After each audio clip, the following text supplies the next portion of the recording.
Hello friends, organic terrace గార్డెన్‌కి సుస్వాగతం. ఈరోజు నేను మీకు మన టెర్రస్ గార్డెన్‌లో క్యారెట్‌ని ఏ విధంగా గ్రో చేయాలో వాటి గురించి వివరాల్ని తెలియజేస్తాను. సో, వీడియోని ఎండ్ దాకా చూడండి. క్యారెట్ గ్రో చేసినందుకు ఫస్ట్ ఆఫ్ ఆల్ మీరు మంచి సీడ్స్‌ని ఎన్నుకోవాలి ఫ్రెండ్స్. మీరు ఆన్‌లైన్‌లో లేదా ఆఫ్‌లైన్‌లో లేదా మీ పక్కనున్న నర్సరీ నుంచి మంచి సీడ్స్‌ని కొనుక్కోండి. కొనుక్కున్న తర్వాత ఈ క్యారెట్ సీడ్స్‌ని మీరు ఈ విధంగా ప్యాకెట్స్‌ని కట్ చేసుకుంటూ ఆ సీడ్స్‌ని మీ చేతుల్లో వేసుకోండి. ఎందుకంటే ఈ సీడ్స్ చాలా చిన్నగా ఉంటాయి ఫ్రెండ్స్. ఆల్మోస్ట్ మనకి అజ్వైన్ గింజల లెక్క ఉంటాయి చూడ్డానికి చెప్పాలంటే. సో, ఈ చిన్న చిన్న సీడ్స్‌ని మనం వేసుకున్న ఈ సాయిల్‌లో వేసేసుకుందాం.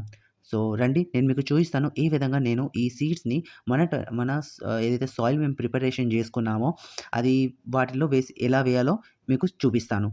బట్ అంతకుముందు నేను మీకు ఏం చెప్పాలనుకుంటున్నానంటే ఎప్పుడైతే మనం క్యారెట్ సీడ్స్‌ని సో చేస్తామో మన సాయిల్ చాలా లోమీగా ఉండాలి ఫ్రెండ్స్.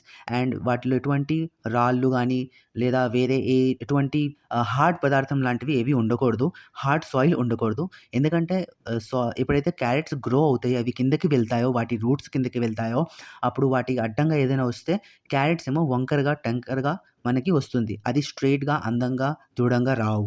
సో, ఇలా నేనైతే సీడ్స్ వేశానో అదే విధంగా మీరు కూడా సీడ్స్ వేసుకోండి. సీడ్స్ వేసినాక మీరు దాని మీద కోకోపీట్‌ని ఈ విధంగా జల్లుసుకోవచ్చు. సో థట్ అది మన సీడ్స్ ఏవైతే ఉంటాయో అది చాలా వరకు మాయిస్ట్‌గా ఉంటుంది. అండ్ ఎప్పుడైతే మీకు అనిపిస్తుందో వాటిలో ఎక్కువగా మాయిశ్చర్ లేదు, వాటర్ లేదు, అప్పుడు మీరు ఇలాంటి స్ప్రింకల్ బాటిల్‌తోని మీరు వాటర్‌ని స్ప్రింక్ చేసేసుకోండి. స్ప్రింక్ చేసుకుంటే మన సీడ్స్ ఏమో తడిగా ఉంటాది అండ్ జర్మినేషన్‌కి చాలా ఈజీగా ఉంటుంది. అండ్ క్యారెట్ సీడ్స్ జర్మినేట్ అవ్వాలంటే కొంచెం టైం పడుతుంది ఫ్రెండ్స్. ఆల్మోస్ట్ 2 వీక్స్ దాకా టైం పట్టొచ్చు. సో, ఈ విధంగా మనం వాటర్ జల్లుకుంటే అండ్ టేక్ కేర్ చేస్తే మనకు త్వరలోనే వీటిలో జర్మినేషన్ అనేది కనిపిస్తుంది. సో, ఈ వీడియోని ఇంతటితో ఆపుతూ మళ్ళా కలుద్దాం మరొక వీడియోతో. అప్పటిదాకా ఆస్త మళ్ళా కలుస్తాం.